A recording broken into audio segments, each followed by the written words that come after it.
حي حي دور الاهلي جاي. ده كان كلام الزمالك لما كسب المقاولين 6-1 وقال خلاص مات الكلام، احنا فوقنا واحنا قمنا، حي حي دور الاهلي جاي. ويجي فيوتشر يجيب جونين فيرجع الزمالك ويكسب، فحي حي دور الاهلي جاي.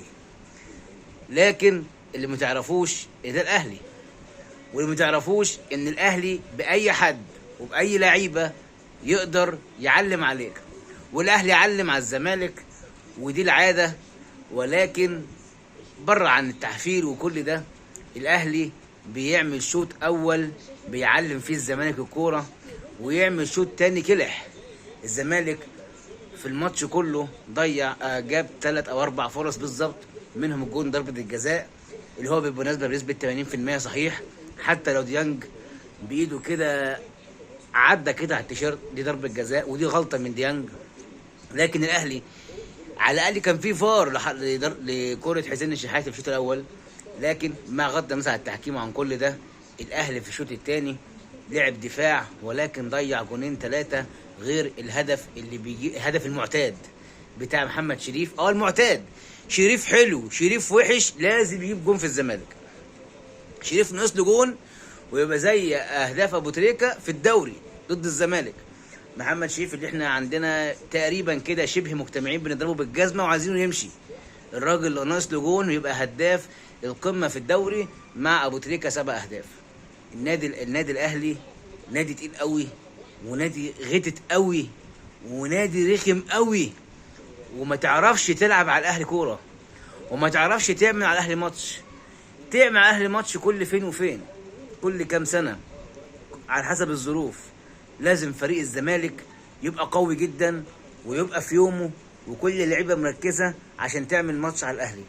لكن العكس الناحيه التانيه، الاهلي ممكن بنص قوته، لكن الخبره والثقه وثقه الجمهور في اللعيبه هي اللي ساعات بتخلي الاهلي يتفوق على الزمالك حتى لو الزمالك اقوى منه. النهارده الماتش مهما كان ملوش اهميه، لكن يظل القمه قمه، ويظل ده الغريم، ويظل ده الزمالك، ويظل ده تاني شعبيه على مستوى افريقيا بعد الاهلي، ويظل هو والاهلي هما العلامتين اللي في افريقيا.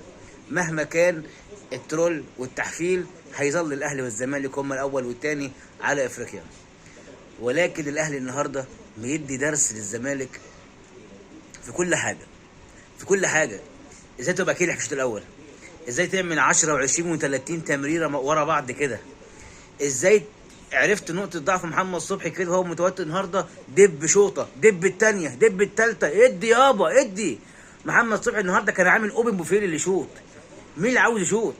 ده انا كنت مستني الاهلي النهارده في الشوط الثاني ما يعملش هجمه مرتده، يجي على ال 18 ويدي. واد كريستو نزل ربع ساعه كذا مره دي كده، واقف كده بره ال 18 بشويه، نفسه حد يديله كوره وبشماله يرزع. محمد هاني اللي بيشوط كل فين وفين شاط كورتين 3 في الشوط الثاني. يابا الاهلي تقيل، الاهلي تقيل. وفوق كل ده معانا داهيه بره يا جدعان. كولر ده ايه ده؟ ايه يا كولر ده؟ ايه يا اخي ده انت ايه ده؟ انت ايه؟ يعني مش ممكن يا جماعه. يعني كولر بجد انا نفسي اعرف هو يعني ازاي بيبقى كلح كده، ازاي بيبقى كلح وفي نفس الوقت يعمل كرة حلوه، وفي نفس الوقت يأمن دفاعك، وفي نفس الوقت تحس ان انت بتهاجم مش بتدافع. ممكن تلعب زي اخر ربع ساعه كده 3 ديفندر لكن توصل في نص الملعب، لكن توصل بهجمتين 3 عادي. طب ازاي؟ يعني ربنا كرمنا بفايلر وموسيماني وكولر، لكن كولر واضح ان هو جاي يعلم على موسيماني وعلى فايلر. كولر جاي يعمل كل حاجه في فتره صغيره، 5 بطولات في 5 شهور. ايه يا ابني ده؟ وقاعد هادي مفيش حاجه. جبنا الاول اكتب في ورقنا شكله وحش شوطوا عليه. التاني معلول في الدقيقه 46 في الاول بيشوط التالت في نص الجون، تيجي في محمد صبحي معرفش يمسكها وتخبط في الارض وتخش جون ودي. يلا اللي بعده، احنا لسه هنستنى؟ هات اللي بعده يا عم، هات اللي بعده. الزمالك ما جاش النهارده.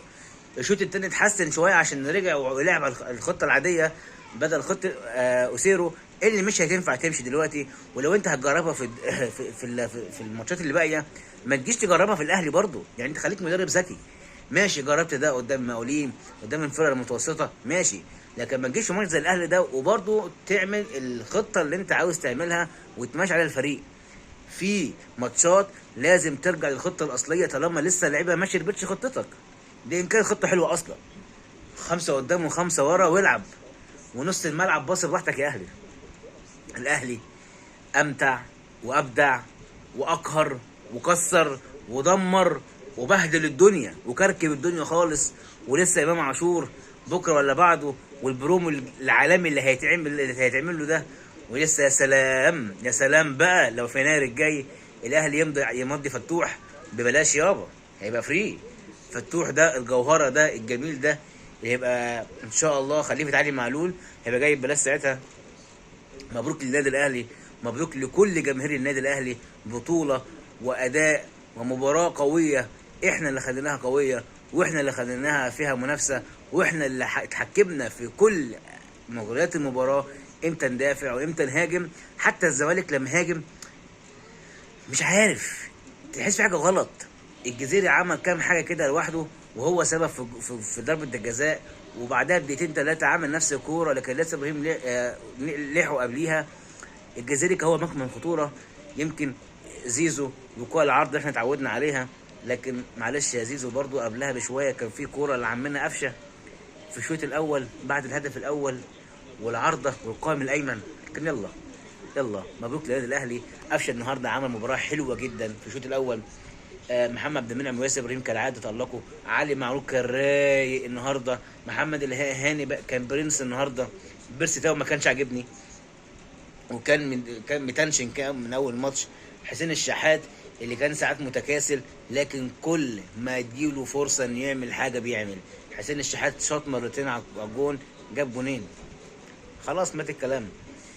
كهربا لعب عمل شويه لكن برضه في الاخر برضه ريح.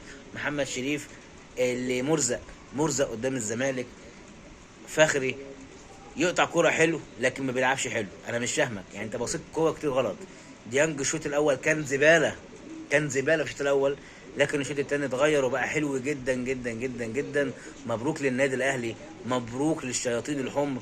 مباراه كسرنا فيها الزمالك كالعاده، ولكن النهارده كسره غبيه، كسره توجع، كسره تؤلم، كسره تخلي كل واحد من بعض رموز نادي الزمالك تتكتم خالص. والسلام عليكم ورحمه الله. ما تنساش اللايك يا باشا، انا شايفك راح تعمل الفيديو. ما تنساش اللايك وخليك حلو. النهارده مباراه حلوه، فرحني زي ما اهلي فرحنا.